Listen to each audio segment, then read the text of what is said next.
থেকে ফেরত আসার পথে মক্কা এবং মদিনা শরীফের মাঝখানে গদিরে খুমের মধ্যে আমার নবীর বিখ্যাত ভাষণ, বেলায়েতের ভাষণ, হাদিসুস সাকালাইনের ভাষণ সব কিছু আনটাচড রয়ে যাচ্ছে। আমরা মেইন স্ট্রিম সোসাইটির কাছে এই বিষয়গুলো তুলে ধরতে পারছি না। এটা ইনফরমেশনের যুগ। এই যুগে আমার নবীর আলে বাইতের মহব্বত তরুণ প্রজন্মের হৃদয়ে জাগরণ করা, জাগরিত করা, এটা এই প্রজন্মের জন্য যুদ্ধ, কারবালার যুদ্ধের মতো, কারবালার যুদ্ধের মতো। এই যুদ্ধে আমি হেরে যাওয়া মানে হুসাইনিয়ত হেরে যাওয়া। আমার নবী ইরশাদ করছেন কি, মান আহাব্বাহুমা আহাব্বানি ওয়ামান আহাব্বানি আহাব্বাহুল্লাহ ওয়ামান আহাব্বাহুল্লাহ আদখালাহুল জান্নাহ ওয়ামান আবগাদাহুমা আবগাদানি ওয়ামান আবগাদানি আবগাদাহুল্লাহ ওয়ামান আবগাদাহুল্লাহ আদখালাহুন নার। অর্থাৎ যারা এই দুইজনকে মহব্বত করবে তারা জান্নাতি, যারা এই দুইজনের সাথে ঘৃণা রাখবে তারা জাহান্নামী। তাইলে আমার নবী কিয়ামত পর্যন্ত আগত মুসলমানকে দুই ধারায় বিভক্ত করেছে, মহব্বতকারী এবং ঘৃণাকারী। আপনি স্বীকার করেন আর না করেন, হাদিসের মধ্যেই কিন্তু আমার নবী মাইন্ডসেটকে দুই ভাগে ভাগ করে দিয়েছে। আর আমার নবী যা বলেন সত্য বলেন, আমার নবী কখনো মিথ্যা বলেন না। তাইলে আমার নবী বলছেন উম্মতের মধ্যে কেউ থাকবে মহব্বতকারী, কেউ থাকবে ঘৃণাকারী। এখন আমাদের উপর বড় জিম্মাদারি তরুণ প্রজন্মকে এটা বুঝানো যে আলে বাইতে রাসূলের মহব্বত এটা কোনো ফিরকার বিষয় না, এটা কোনো দল উপদলের বিষয় না, এটা লা ইলাহা ইল্লাল্লাহ মুহাম্মাদুর রাসূলুল্লাহর মতো একটা ঈমানের ফ্যাক্টর। এটা মানলে মুমিন, না মানলে কাফের। এখানে কোনো ফিরকা না, কোরআনের মতো, হাদিসের মতো, নবীর মতো, আল্লাহর তাওহীদের মতো আলে বাইতে রাসূল ঈমান, আলে বাইতে রাসূলের প্রতি ঘৃণা, কাফের বেঈমানি, এখানে কোনো দল উপদলের বিষয় না। আমাদের এখানে আরেকটা বড় মুসিবত হচ্ছে বলয় তৈরি করা। কি তৈরি করা? বলয়। বলয় যখন তৈরি হয়, সেই বলয়ের মধ্যে মানুষ সত্য কথা বলতে পারে না। গত একেবারে 1200-1300 বছরের মধ্যে এই বলয়, এই প্রপাগান্ডা এত দূর পর্যন্ত এসেছে। 1300-1400 শতাব্দী পরেও আমি আলে বাইতে রাসূলের কথা বলতে শঙ্কিত হচ্ছি, আমি আলে বাইতে রাসূলের কথা তুলে ধরতে দ্বিধাগ্রস্ত হচ্ছি। অনলাইনের মধ্যে ইনফরমেশনের ছড়াছড়ি, কারণ এখানে এই বর্তমান যুগ হচ্ছে ইনফরমেশনের যুগ। সমুদ্রের মতো ইনফরমেশন আপনাদের হাতে, কোনটা ভালো কোনটা মন্দ, কোনটার পেছনে কারা, কোন প্ল্যানিং, কিছুই আপনি জানেন না। এমন একটা অবস্থার সৃষ্টি করেছেন। আমি বড় আলেমদেরকেও দেখেছি আলে বাইতে রাসূলের কথা বলতে গিয়ে বারবার সাহাবায়ে কেরামকে টেনে আনে, বারবার সাহাবায়ে কেরামকে টেনে আনে। কেন? কারণ আপনি ভিতর থেকে শঙ্কিত হয়ে গেছেন। এটা আহলে সুন্নাত ওয়াল জামাতের দরবার, এটা হুজুর গৌসে মাইজ ভান্ডারের দরবার। আমাদের পূর্বে আমার ভাই নিহাত সাহেব বলে গেছেন, এখানে শঙ্কিত হওয়ার কোনো কারণ নাই। এই মজলিসের মধ্যে আবু বকর সিদ্দিকের শান বর্ণনা করার জন্য যেই দিন তুলবেন, সেই দিন সিদ্দিকিয়তের সমুদ্রের মধ্যে তরঙ্গ তৈরি হবে। যেই দিন ফারুক আজমের শান বর্ণনা করার জন্য দাঁড় করিয়ে দেবেন, সেই দিন শানে ফারুকিয়তের সমুদ্রের মধ্যে ঢেউ খেলবে।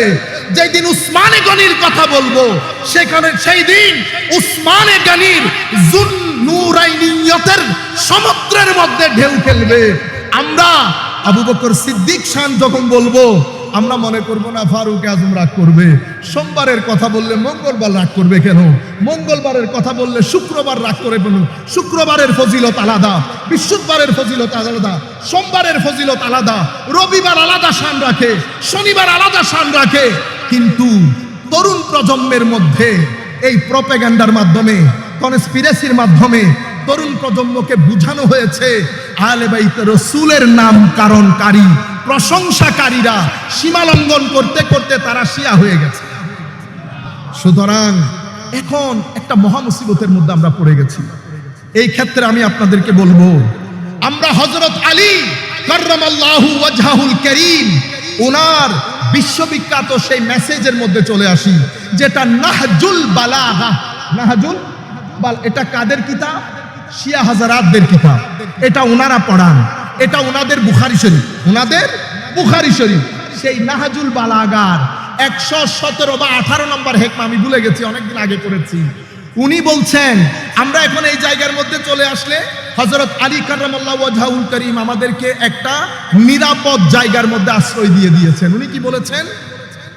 সায়াহলিকু ফিয়া সিনফান, আমাকে নিয়ে দুই প্রকার মানুষ ধ্বংসপ্রাপ্ত হবে।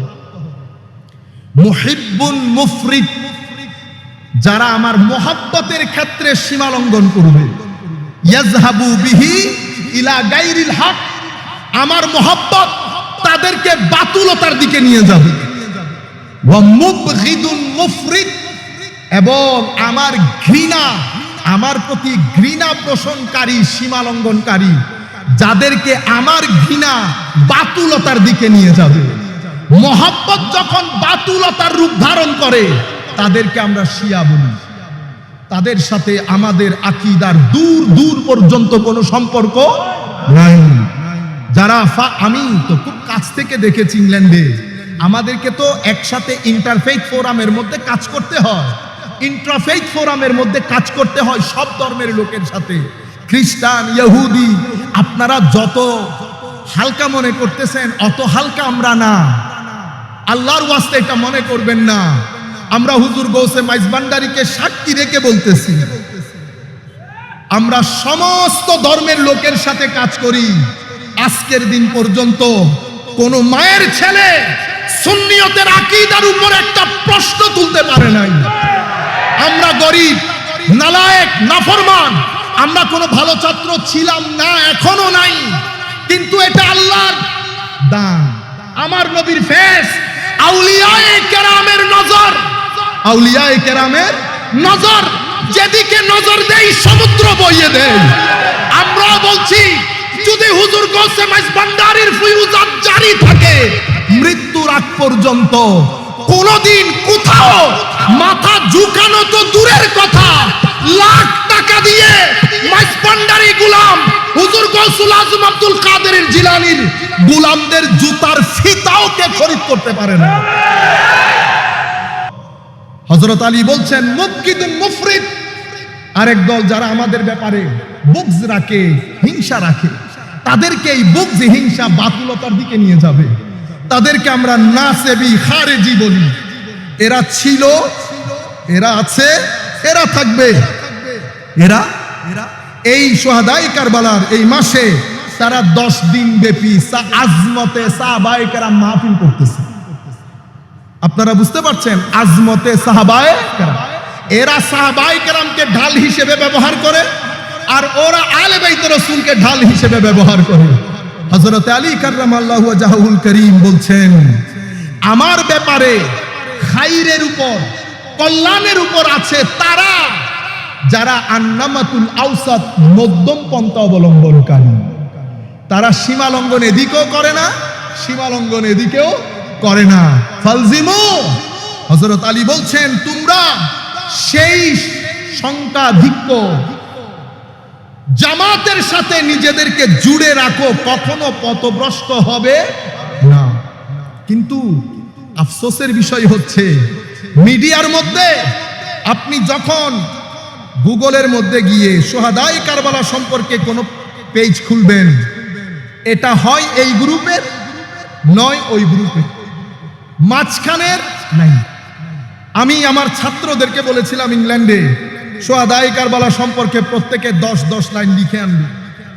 আজীব, 75 to 80% স্টুডেন্ট তারা কপি পেস্ট করেছে। কাদের পেজ থেকে জানেন? যারা মহব্বতের দিক থেকে সীমা লঙ্ঘন করে। এটা ইনফরমেশনের যুগ। এই যুগে আমার নবীর আলে বাইতের মহব্বত তরুণ প্রজন্মের হৃদয়ে জাগরণ করা, জাগরিত করা, এটা এই প্রজন্মের জন্য যুদ্ধ, কারবালার যুদ্ধের মতো, কারবালার যুদ্ধের মতো। এই যুদ্ধে আমি হেরে যাওয়া মানে হুসাইনিয়ত হেরে যাওয়া। কিন্তু আপনি প্রচারটা কেমনে করবেন? আমার ভাইয়েরা বুঝে না। ঘরের মধ্যে থেকে 4 লাইনের একটা পোস্ট মারে, মাইজবান্ডার দরবার শরীফের সোহাদায়ে কারবালা মাহফিল যেন শিয়া মুক্ত থাকে।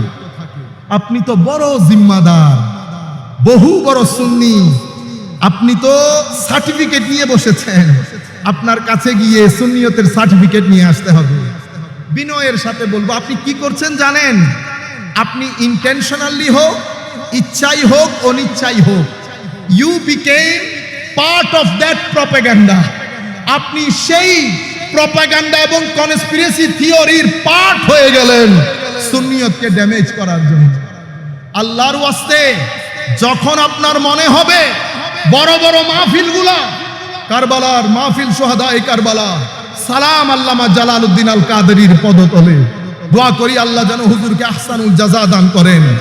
সেই মাহফিলের ব্যাপারেও যখন আমরা এই পোস্টগুলা করব, ইররেসপন্সিবল পোস্ট, এখানে যেন শিয়া মুক্ত থাকে। আপনি কি করলেন? এখানে প্রায় 3 ক্যাটাগরির লোক বসা, লেস দেন 3% লোক পারসেপটিভ, হাইলি ইন্টেলেকচুয়াল, ম্যাক্সিমাম লোক মিডিয়াম, তার সমপরিমাণ লোক একেবারে সাধারণ মন মানসিকতা। পড়িয়ে দিলেন যে এখানে শিয়া আছে।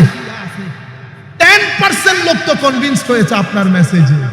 নবীর সিরত, নবীর আখলাক, নবীর হায়া, আমার নবীর মক্কার জীবন, আমার নবীর মদিনার জীবন, আমার নবী বদরের যুদ্ধের নবী, ওহুদের যুদ্ধের নবী, আমার নবী হিজরতের 10ম শতাব্দীর নবী, বিদায় হজ্জের নবী, বিদায় হজ থেকে ফেরত আসার পথে মক্কা এবং মদিনা শরীফের মাঝখানে গদিরে খুমের মধ্যে আমার নবীর বিখ্যাত ভাষণ, বেলায়েতের ভাষণ, হাদিসুস সাকালাইনের ভাষণ, সব কিছু আনটাচড রয়ে যাচ্ছে।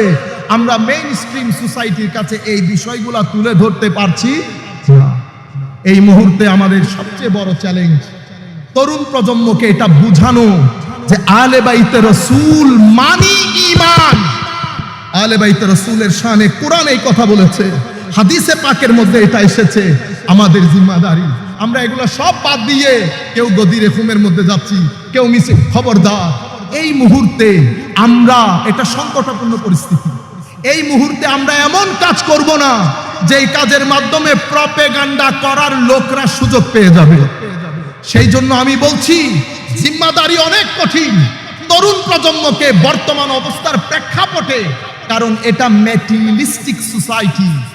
এই মুহূর্তে আলে বাইতে রাসূলের তালিমাত আমাদের জিন্দা করা প্রয়োজন। কেন?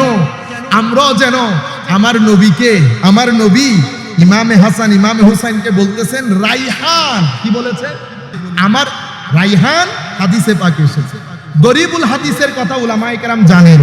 তো গরিবুল হাদিসের কিতাবের মধ্যে রাইহান শব্দের 5টা অর্থ করা হয়েছে। একটা অর্থ বলা হয়েছে রিজিক, শেষের অর্থ কি? রিজিক। রিজিক মানে রিজিক আর কি। তো রিজিকের অর্থ কি? লিসানুল আরব বিশ্ববিখ্যাত কিতাব, ওখানে বলা হচ্ছে রিজিক মানে এমন জিনিস শাইউন আল্লাযী ইউনতাফাউ বিহি, যেটার মাধ্যমে কল্যাণ সাধিত হয়, আপনার উপকার হয়। যেমন আমার হুজুর আল্লামা দিদারুল হক মেজবান্ডারি কেবলা কাবার 2 সন্তান। হুজুর দুনিয়াতে যখন থাকবেন না, ওনার 2 সন্তান যদি ওনার রেখে যাওয়া মিশনের কাজকে সামনে নিয়ে যেতে পারে, তাহলে এই 2 আওলাদ ওনার রাইহান এবং রিজিক। রিজিক হওয়ার কারণে রাইহান, ইনাদের থেকে ইনার সুগন্ধি আসে। আপনারা বুঝতে পেরেছেন? আমার নবী বলছেন হাসান এবং হুসাইন আমার রিজিকের নাম। তো রিজিক মানি যার মাধ্যমে উপকার হয়। এখন আমাদের প্রশ্ন করতে হবে না, হুজুর কোন জায়গায় ইমামে হাসানের মাধ্যমে আপনার উপকার সাধন হলো? সম্মানিত উপস্থিতি, আমার নবী হযরতে হাসান আলাইহিস সালামের ব্যাপারে বলছেন ইবনি হাযা সাইয়্যিদ, আমার এই ছেলে সাইয়্যিদ। সৈয়দ মানে আপনারা কি বলেন? সরদার। সরদার কাকে বলে? আপনারা যেরকম চিন্তা করেন সেরকম না।